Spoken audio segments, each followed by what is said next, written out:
Hola, may amigos, amigas. So, hindi na kami pumasok mga lods kasi since hindi ka rin makakuha ng mga pictures at video kasi bawal. So, hindi ka namin pumasok kasi may bayad din naman. At saka mahaba din ng pila. Kaya sa labas na lang kami. Saka since limited din yung time namin, kailangan namin din bumalik sa barko kasi may mga duties din kami. Lalo na ako, sigurado humahaba na yung leeg nung papalitan ko kasi 1 oras na all day. So nag-decide na lang kaming mag-ikot-ikot na lang sa sentro nila sa La Rambla. Kaya okay, tara samahan nyo kami.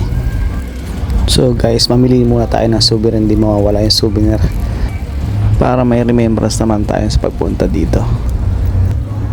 Dito tayo sa tigo 1 euro lang, budget meal kumbaga.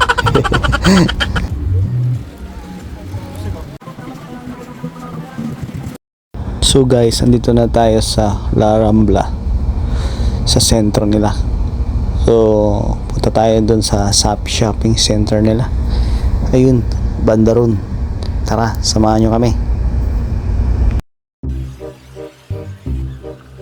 So mga lods, hanggang dito na lang ulit. Sa susunod na lang, sa susunod na port kung saan kami pupunta, share ko na lang sa inyo.